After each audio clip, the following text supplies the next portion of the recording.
नमस्कारम professionals. तो आज हम सीखने वाले हैं कि फॉर्म एओसी 4 फाइल कैसे करते हैं और क्यों फाइल करते हैं। तो section 137 of the companies act 2013 specify करता है कि हर एक कंपनी को एनुअल कंप्लायंस करना कंपलसरी है। एनुअल कंप्लायंस में दो तीन चीजें आती है जनरली और बेसिकली। पहला तो होता है आपका फॉर्म एओसी 4 फाइल करना, दूसरा होता है फॉर्म एमजीटी 7 या 7A फाइल करना, तीसरा होता है डिन केवाईसी करना।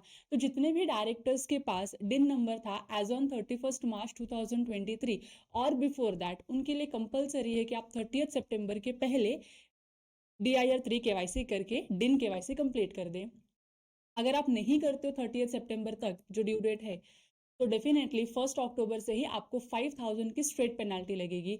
मतलब अगर आप 1 अक्टूबर के बाद कभी भी डिन केवाईसी करते हो या किसी भी डायरेक्टर का डिन एक्टिवेट करते हो जो ऑलरेडी डीएक्टिवेटेड है, तो आपको 5,000 रुपीज का पेमेंट करने के बाद ही आपके डिन डीएक्टिवेट होते हैं। ये हो गया एक कंप्लायंस। दूसरा होता है filing of form AOC 4। AOC 4 file इसलिए करते हैं क्योंकि हर एक कंपनी को एनुअल जनरल मीटिंग कंडक्ट करना होता है। एनुअल जनरल मीटिंग आप 30 सितंबर के पहले या 30 सितंबर तक कभी भी कर सकते हो। जब भी आप एनुअल जनरल मीटिंग कंडक्ट करते हो, उस दिन से लेके 30 डेज के अंदर अंदर आपको फॉर्म एओसी 4 भरना होता है, आरओसी के साथ फाइल करना होता है। अगर आपने form AOC 4 with in 30 days of conducting AGM file नहीं किया, तो आपको 100 रुपीज पर डे का पेनल्टी लगेगा या फाइन लगेगा या एडिशनल फी लगेगा। तो ऐसा क्यों किया है कंपनीज एक्ट ने? ताकि हम सारी कंपनी जो हमारे पास कंपनीज होती है वो सारी कंपनीज एक्टिव कंप्लायंट कंपनी बने, कोई शेल कंपनी ना बने। इसके लिए सारे कंप्लायंसेस करना कंपलसरी है। और आपने जिस दिन भी एजीएम कंडक्ट किया वहां से लेके 60 डेज के अंदर अंदर आपको फॉर्म एमजीटी 7 या 7A फाइल करना होता है। अगेन अगर आपने तो एमजीटी 7A या 7 फाइल करने में डिले किया, तो जब तक आप डिले करेंगे तब तक आपको 100 रुपीज पर डे का फाइन भरना पड़ेगा। और ये दो फॉर्म इतने डेंजर फॉर्म है फ्रेंड्स कि अगर आपने इनको इग्नोर कर दिया फाइलिंग करने के लिए या डिले कर दिया, तो कोई हायर लिमिट नहीं है कि आपसे आरओसी कितना पेनल्टी लेगी। So it may go to 1 lakh rupees, 2 lakh rupees, 3 lakh rupees as a additional fee. आप देखोगे तो इन फॉर्म की जो फाइलिंग फीस होती है सिर्फ 300 रुपीज, 400 रुपीज, 500, 600, जो भी आपका ऑथराइज कैपिटल है उसके बेसिस पर डिपेंड करता है। लेकिन अगर आपने इसको डिले किया फाइलिंग करने के लिए, तो आपको हेवी पेनल्टी भरनी पड़ सकती है। इसके लिए ये फॉर्म कुछ ऐसे फॉर्म्स है जो आपको बिना भूले और बिना डिले किए फाइल करना कंपलसरी है। चलो शुरू करते हैं, देखते हैं कि फॉर्म भरा कैसे जाता है और फॉर्म में डिटेल्स क्या क्या होती है। तो सबसे पहले जो नए व्यूअर्स हैं जिनको नहीं पता कि ये फॉर्म डाउनलोड कहाँ से करते हैं, उनके लिए मैं आपको बता देती हूँ कि आपको जाना है पहले गूगल क्रोम पे। गूगल क्रोम पे जाने के बाद आपको mca.gov.in टाइप करना है। फिर क्योंकि जो ये फॉर्म एओसी 4 एमजीटी 7 है दोनों वर्जन 2 के फॉर्म है, तो आपको MCA माई वर्कस्पेस पे जाके यहाँ पे आपको ऑप्शन दिखेगा फॉर्म्स एंड डाउनलोड्स का। यहाँ पे आप क्लिक करेंगे, तो आपको इस पेज पे लेके जाएगा। आप कंट्रोल F करके एओसी 4 सर्च कर सकते हैं। तो यहाँ पे आपको दिखेगा कि फॉर्म एओसी 4 है और अलग अलग कंपनीज के लिए अलग अलग एओसी 4 एप्लीकेबल है। तो अभी जो हम डीलिंग करेंगे वो खाली स्मॉल कंपनीज के लिए डील करेंगे। तो यहाँ पे है filing of financial statement and other documents with the registrar. यहाँ पे जाके आपको ये फॉर्म डाउनलोड करना है, जिप फोल्डर में डाउनलोड होगा। इसके साथ ही साथ आपको इंस्ट्रक्शन फॉर्म भी डाउनलोड होगा इसके अंदर। तो अगर आपको कुछ क्वेरी होगी तो आप इंस्ट्रक्शन फॉर्म रेफर करके एओसी 4 भर सकते हैं। तो यहाँ से आप फॉर्म डाउनलोड कर सकते हो। अब बात करते हैं फाइलिंग ऑफ फॉर्म की। तो इस फॉर्म में 3 चीजें जाती है। पहला फाइनेंशियल स्टेटमेंट जो बहुत इंपॉर्टेंट है, signed by the directors and the auditors. दूसरा डायरेक्टर्स रिपोर्ट जो अगेन कंपलसरी है, सेक्शन 134 के हिसाब से हर कंपनी को डायरेक्टर्स रिपोर्ट प्रिपेयर करना होता है और उनको एनुअल जनरल मीटिंग में सबमिट करना होता है। और तीसरा ऑडिटर्स रिपोर्ट। इन तीनों चीजों के साथ आपकी फॉर्म एओसी 4 की फाइलिंग होती है। तो स्टार्ट करते हैं। तो सबसे पहले यहाँ पे आपको कंपनी का सिन नंबर डालना है। आप कंपनी का सिन नंबर यहाँ पे इंसर्ट करेंगे और आप डेटा प्री फिल करेंगे। जब आप प्री फिल करेंगे डेटा, तो यहाँ पे आपको ऑप्शन देगा सेव करने का फॉर्म को। आपको फॉर्म सेव करना है, ऐसे येलो में ऑप्शन आएंगे। यहाँ पे आपको डॉक्यूमेंट को ट्रस्ट करना है and you have to click yes. और जब आप ये येस करोगे तो आपका जो फॉर्म में जो सिन नंबर भर जाएगा और आप जब प्रीफिल करोगे आपका फॉर्म रीओपन होगा। प्रीफिल करोगे तो कंपनी की जो बेसिक डिटेल्स है, कंपनी का नाम, registered office address, mobile number, email ID, वो बाय डिफॉल्ट फिल होके आ जाएंगे। तो ये पहला स्टेप है। अच्छा, यहाँ पे एक दूसरी इंपॉर्टेंट चीज़, बहुत सारी कंपनीज को ना अपनी कंपनी का ईमेल आईडी चेंज करना होता है। अगर आपको कंपनी का ईमेल आईडी या मोबाइल नंबर चेंज करना है तो उसको आपको सेपरेटली नहीं करना होता है। जो भी एनुअल फाइलिंग्स होती है कंपनी की, form AOC4 and form MGT7, वहाँ पे आपको जो नया वाला ईमेल आईडी है और जो नया वाला मोबाइल नंबर है वो आपको टाइप करना है, पुराना वाला ऑटोमेटिकली रिप्लेस हो जाएगा। फिर जैसे आप फाइलिंग करेंगे इन फॉर्म्स की, तो पोर्टल पे मास्टर डेटा में ऑटोमेटिकली ये डिटेल्स अपलोड हो जाएंगी और अपडेट हो जाएंगी।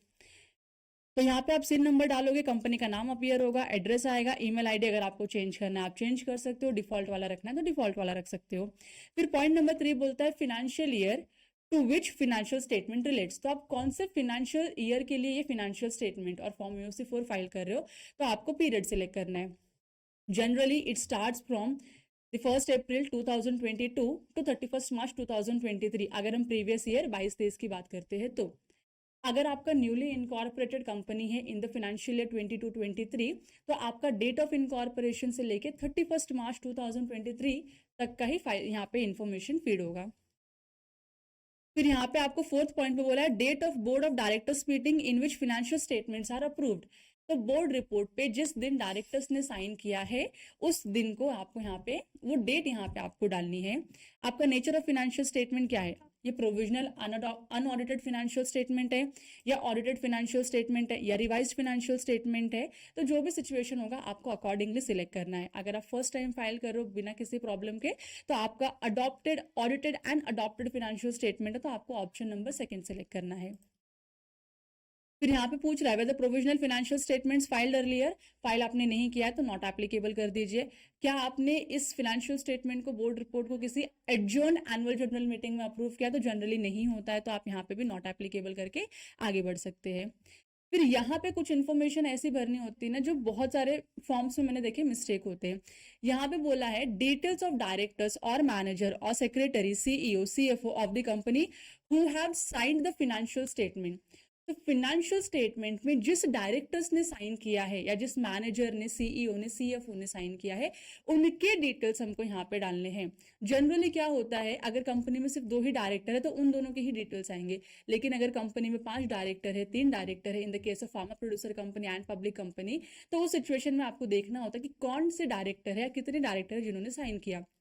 अकॉर्डिंगली आपको यहाँ पे उनके डिन नंबर डालने हैं, date of signing of financial statement डालना है और आपको यहाँ से डिटेल्स प्रीफिल करना है। जब आप प्रीफिल करोगे तो उनके नाम और उनके डेजिग्नेशन आपको, नाम प्रीफिल होके आएंगे, डेजिग्नेशन आपको सिलेक्ट करना होगा। इतना सिंपल है ये। अगर आपकी कंपनी में जो CEO, CFO या मैनेजर, इन्होंने अगर फाइनेंशियल स्टेटमेंट को साइन किया है तो प्रोबेबिलिटी ऐसी हो सकती है कि उनके पास डिन नंबर नहीं हो, तो उनका पैन नंबर डाल के आप इस डॉक्यूमेंट को प्रीफिल कर सकते हो। फिर नेक्स्ट पॉइंट में पूछते हैं date of board of directors meeting in which board reports under section 134 was approved. तो आपने बोर्ड रिपोर्ट कौन से बोर्ड मीटिंग में अप्रूव किया, उस बोर्ड मीटिंग की डेट आपको यहाँ पे डालनी है। तो आपको बहुत ही ध्यान रखना पड़ेगा इन डेट्स के मामले में। सेकेंड है date of signing of reports on the financial statement by the auditors. आपके जो स्टैट्यूटरी ऑडिटर्स है उन्होंने कब फाइनल इस फाइनेंशियल स्टेटमेंट को साइन किया, वो डेट यहाँ पे डालना इंपॉर्टेंट है।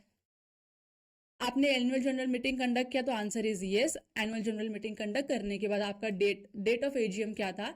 जनरल केसेस में सब लोग 30th सितंबर ही रखते, which is a safer date to conduct the AGM and file complete all the filings. लेकिन अगर आपने किसी और डेट पे कंडक्ट किया है अदर देन 30th सितंबर, तो आपको वो पुट करना है। यहाँ पे आता है ड्यू डेट ऑफ AGM, ये कंफ्यूजिंग पार्ट है। अगर आपका कंपनी फर्स्ट ईयर इनकॉर्पोरेट हुआ है and this is the first time the company is going to conduct the annual general meeting, तो हर कंपनी का जो फर्स्ट ईयर होता है फाइलिंग का, तो उनका जो फर्स्ट एनुअल जनरल मीटिंग का ड्यू डेट होता है वो 31 दिसंबर होता है। तो यहाँ पे आपको 31 दिसंबर डालना है। In any other case it is 30th सितंबर। अगर आपने AGM के लिए कोई एक्सटेंशन लिया होगा तो यस करना है, नहीं लिया है तो नहीं कर, इसको नो करके छोड़ देना है। फिर यहाँ पे आपको सेक्शन 2 क्लॉज 87 की बात चल रही है कि अगर आपकी कोई सब्सिडियरी कंपनी है तो आप उनका डिटेल्स डालिए, अदरवाइज आप नो कर दीजिए। अगर आपकी कोई होल्डिंग कंपनी है तो आप उनका डिटेल्स डालिए और नहीं है तो यहाँ पे नो कर दीजिए। फिर आपके कंपनी में ऑडिटर्स कितने हैं, तो बड़ी बड़ी कंपनीज में जनरली जॉइंट ऑडिटर्स अपॉइंट होते हैं, लेकिन स्मॉल कंपनीज में सिंगल ऑडिटर होते हैं, ऑडिटर की फर्म होती है। तो यहाँ पे आपको एक नंबर डालना है। अगर एक ऑडिटर है, दो होंगे तो आपको दो ऑडिटर्स की डिटेल्स डालने होंगे। तो यहाँ पे आपको नंबर ऑफ ऑडिटर्स की डिटेल्स डालनी है। फिर यहाँ पे आपको ऑडिटर का फर्म का पैन नंबर डालना है, अगर आपकी ऑडिट फर्म होगी। अगर फर्म नहीं है, कोई इंडिविजुअल ऑडिटर है आपके, तो आपको ऑडिटर का पैन नंबर डालना होगा। सेकंड कैटेगरी ऑफ ऑडिटर में आपको सिलेक्ट करना है कि इंडिविजुअल ऑडिटर है या हमारे ऑडिटर्स की फर्म है, उनका मेंबरशिप नंबर डालना होगा। ये अगेन इंपॉर्टेंट पॉइंट आता है SRN ऑफ ADT1, कि कौन सा SRN यहाँ पे हमको लेना है। तो अगर आप फर्स्ट टाइम फाइलिंग कर रहे हो और अगर आपने जब इनकॉर्पोरेशन के बाद विद इन 30 डेज और with in 90 days ADT1 file किया है, तो जो भी आपका SRN वहाँ पे जनरेट हुआ रहेगा वो SRN नंबर यहाँ पे आपको डालना है और प्रीफिल करना है। अगर आपका फर्स्ट ईयर है और आपने ADT1 फाइल नहीं किया है, खाली आपने अपॉइंटमेंट के डॉक्यूमेंट्स बनाए, अपॉइंटमेंट करा लिया, लेकिन ADT1 फाइल नहीं किया है, तो उस सिचुएशन में आपको Z999999 ऐसे एक रैंडम नंबर है जो ROC ने खुद ने सजेस्ट किया हुआ है, ये नंबर को आप यहाँ पे इंसर्ट कर सकते हो और डेटा प्रीफिल कर दो, क्योंकि आपने ADT1 भरा नहीं है। तो उस सिचुएशन में आपको यहाँ पे सारे ऑडिटर्स की डिटेल्स डालनी है, उनके फर्म का नाम, उनका address, email ID, mobile number, membership number, ये सारी चीजें डाल के फिल करनी है। अगर आपकी कंपनी का सब्सिक्वेंट ईयर चल रहा है फाइलिंग का, तो उस सिचुएशन में जब आपने कंपनी में ऑडिटर को 5 इयर्स के लिए अपॉइंट किया था, तो उस हिसाब से आपको जो भी 5 इयर्स का अपॉइंटमेंट करने के लिए जो भी आपने ADT1 फाइल किया था, उस ADT1 का SRN यहाँ पे आपको इंक्लूड करना है और डिटेल्स प्रीफिल हो जाएंगी प्रीफिल करने के बाद। फिर यहाँ पे आता है whether schedule 3 of the companies act is applicable. तो आंसर इज यस, हर कंपनी को शेड्यूल 3 फॉलो करना पड़ता है, तो आपको यस करना है। फिर यहाँ पे आपको पूछते हैं टाइप ऑफ इंडस्ट्री में क्या डालना है, तो आप देख लीजिए आपकी कंपनी कौन से इंडस्ट्री को बिलोंग करती है, वो इंडस्ट्री आपको सिलेक्ट करना है। अगर आपको समझ में नहीं आ रहा है, तो जो जनरल इंडस्ट्रीज है जहाँ पे स्मॉल कंपनीज एंगेज्ड होती है, वो कमर्शियल एंड इंडस्ट्रियल एक्टिविटी होती है, तो आप कमर्शियल एंड इंडस्ट्रियल पे सिलेक्ट करके आगे बढ़ सकते हैं। और अगर स्पेसिफाइड कंपनी जैसे banking company, insurance company, power company या NBFCs है, तो उनके लिए नीचे के ऑप्शंस दिए है। इनको छोड़ के कोई भी जो कंपनी होगी वो क्या होगी, commercial and industrial companies. Point number 12 बोलता है कंसोलिडेटेड फाइनेंशियल स्टेटमेंट रिक्वायर्ड और नॉट। अब आप लोगों जो स्मॉल कंपनीज होती है, तो जनरली वहां पे CFS एप्लीकेबल ही नहीं होता है, तो आप यहाँ पे नो कर दीजिए, लेकिन wherever it is applicable you have to select yes and you have to fill in the details. फिर उसके बाद बहुत इंपॉर्टेंट पार्ट चालू होता है इस फॉर्म का। अब तक हमने जो भी पढ़ा that was basic details of the company and the companies auditor. अब यहाँ पे आपको डालना होता है फिनेंशियल स्टेटमेंट की डिटेल्स। तो यहाँ पे पूछा है पहला, with the company is maintaining books of accounts and other relevant documents books in electronic form. अगर आपकी कंपनी इलेक्ट्रॉनिक फॉर्म में क्लाउड्स पे डेटा रिकॉर्ड करती है, तो आपको यस करना है, अगर नहीं करती है तो आपको नो करना है।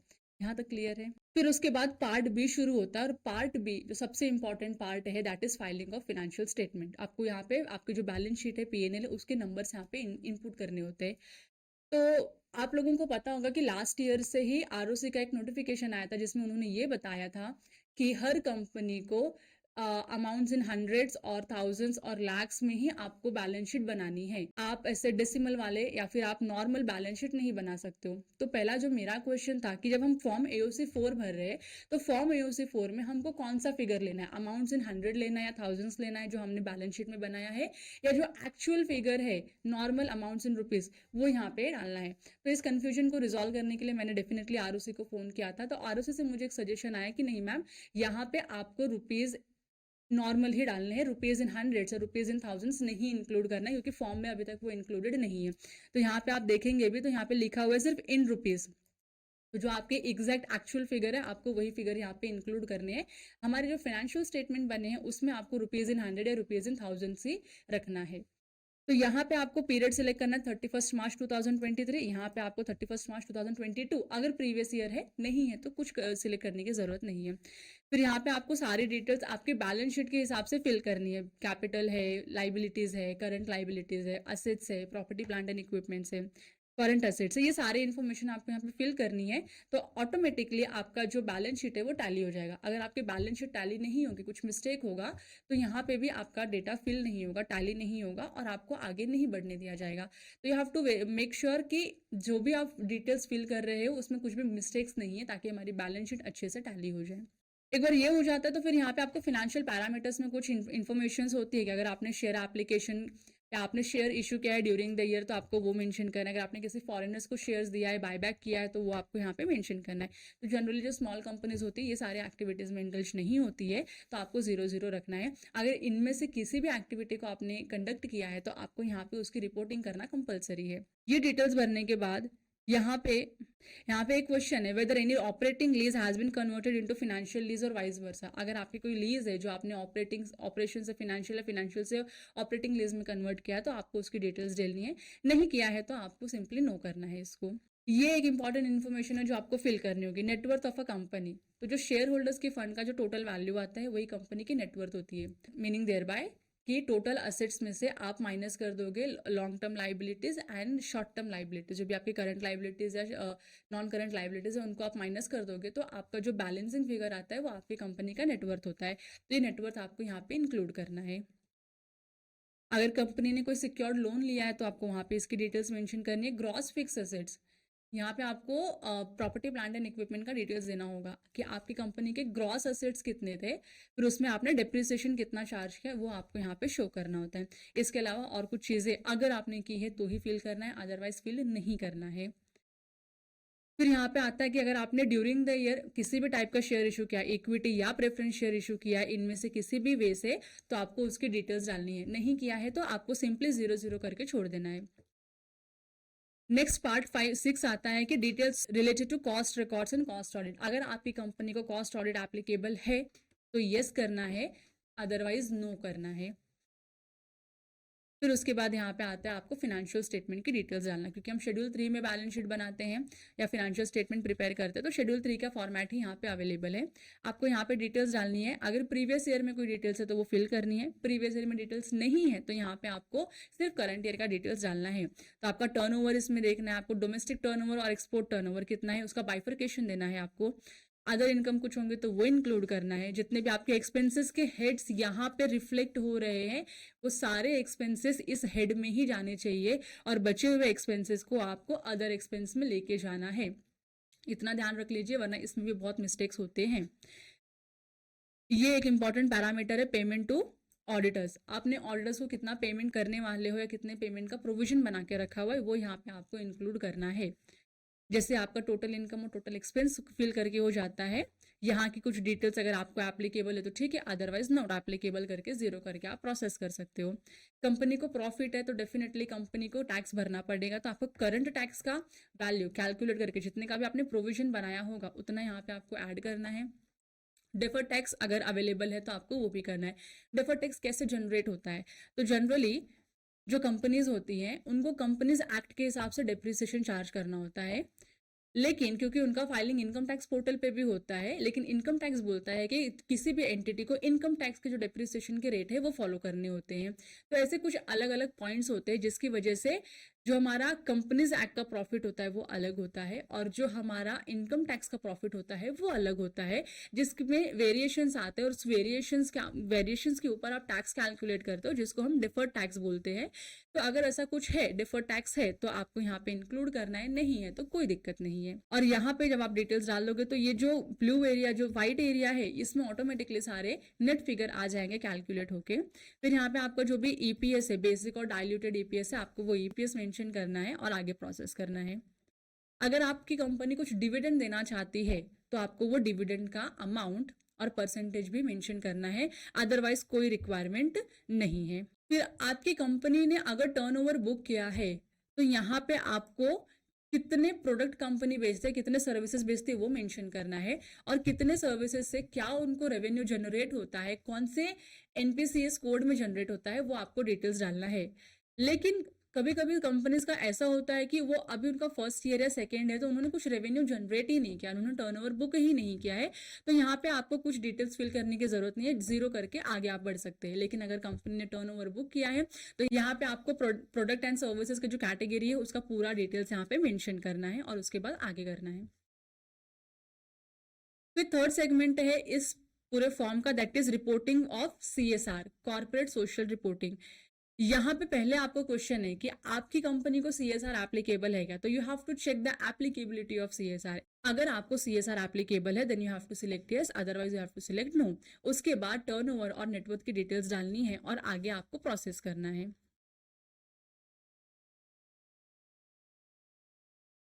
अगर कंपनी में कुछ डिस्क्लोजर, अगर आपने कुछ रिलेटेड पार्टी ट्रांजैक्शंस की है तो आपको उनके डिस्क्लोजर्स देने पड़ेंगे कि आपने किनके साथ ट्रांजैक्शन किया, कौन से नेचर का रिलेशनशिप है उनके साथ और कौन से टाइप का कॉन्ट्रैक्ट किया हुआ है। तो ये सेक्शन 188 में कुछ ट्रांजैक्शंस प्रिस्क्राइब किए गए। अगर उनमें से कोई भी ट्रांजैक्शंस आपने अपनी रिलेटेड पार्टीज के साथ किया है तो आपको उनकी डिटेल्स यहाँ पे डालनी है। नहीं किया है तो कुछ डिटेल्स डालने की जरूरत नहीं है, जीरो करके आप आगे प्रोसेस कर सकते हैं।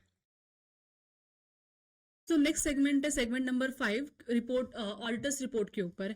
अगर आप गवर्नमेंट कंपनी हो तो गवर्नमेंट कंपनी को कैग ऑडिट एप्लीकेबल होता है, और अगर उन्होंने आपके रिपोर्ट पे कुछ कमेंट दिया है या कुछ एडिशनल बातें बताई है तो अगर उसमें येस है तो आपको येस करके डिटेल्स देनी है, अदरवाइज आपको नो कर देना है इसको। तो स्मॉल कंपनीज के लिए या प्राइवेट कंपनीज के लिए तो ये जो प्रोविजन है वो एप्लीकेबल ही नहीं है।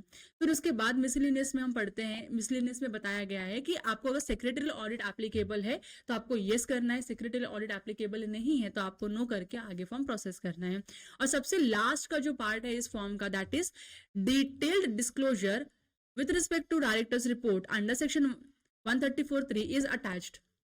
तो जितना भी डिस्क्लोजर 134 सेक्शन 134 में दिया गया है, क्या वो डिस्क्लोजर के साथ board of directors report attach किया है? अगर आंसर इज यस है तो आपको अटैच करना है और प्रोसेस करना है। अगर आप नो करते हो तो आपको अटैचमेंट की रिक्वायरमेंट नहीं होगी, क्योंकि ये कंपलसरी रिपोर्टिंग है तो आपको तो ये ना करने का कोई ऑप्शन ही नहीं है। आप प्रिपेयर करिए बोर्ड रिपोर्ट, और बोर्ड रिपोर्ट प्रिपेयर करने के बाद आप उसकी क्या करिए, फाइलिंग कर दीजिए। तो जब आप यहाँ पे, अब जब फॉर्म आपका पूरा भर के हो जाता है तो उसके बाद आपको कुछ अटैचमेंट्स लगाना कंपलसरी होते हैं। तो अटैचमेंट नंबर 1 जो कंपलसरी अटैचमेंट है, जिसमें कॉपी ऑफ फाइनेंशियल स्टेटमेंट मांगते हैं, इसमें 3 चीजें इंक्लूड होती है जो हमने स्टार्टिंग में डिस्कस की थी, financial statement, board report and auditors report. ये तीनों चीजें इंक्लूड करके यहाँ पे आपका एक अटैचमेंट बन जाएगा। दूसरा, अगर आपने यहाँ पे 134 में इस डिक्लेरेशन को अगर आपने येस किया है तो कंपलसरीली आपको यहाँ पे डायरेक्टर्स रिपोर्ट अटैच करना होगा। अगर आपने नो किया है तो उसकी कोई रिक्वायरमेंट ही नहीं आती। देखिए ऑटोमेटिकली ये हाइड हो चुका है। ये होने के बाद फिर आपको यहाँ पे जिस भी बोर्ड मीटिंग में जिस रेजोल्यूशन नंबर के साथ आपको अथॉरिटी दी गई है इस फॉर्म को फाइल करने के लिए, वो आपको मेंशन करना है। जिनको भी अथॉरिटी दी है उनका डिन नंबर डालना है या पैन नंबर डाल के उनके डीएससी अटैच करनी है। लास्ट का जो सबसे कॉम्प्लिकेटेड पार्ट है, that is certificate by practising professional. क्या ये कंपलसरी है फॉर्म एओसी 4 में? So my answer is no. अगर आप स्मॉल कंपनी हो तो ये आपके लिए एप्लीकेबल नहीं है, तो आप बिना प्रैक्टिसिंग प्रोफेशनल के सर्टिफिकेशन के इस फॉर्म को फाइल कर सकते हो। लेकिन अगर आप अदर देन स्मॉल कंपनी हो, से फॉर एग्जांपल आप निधि कंपनी हो, आप सेक्शन 8 कंपनी हो, या फिर आप पब्लिक कंपनी हो, तो डेफिनेटली आप लोगों के लिए ये सर्टिफिकेशन करना कंपलसरी हो जाता है। अगर आपको एप्लीकेबल नहीं है प्रैक्टिसिंग प्रोफेशनल का सर्टिफिकेट लेना, फिर भी अगर आपने इसको सिलेक्ट कर दिया तो कुछ प्रॉब्लम है क्या? नहीं, कुछ प्रॉब्लम नहीं है। आप सिलेक्ट कर सकते हो, डिटेल्स फिल करके उनकी डीएससी के साथ इस फॉर्म को अपलोड कर सकते हो।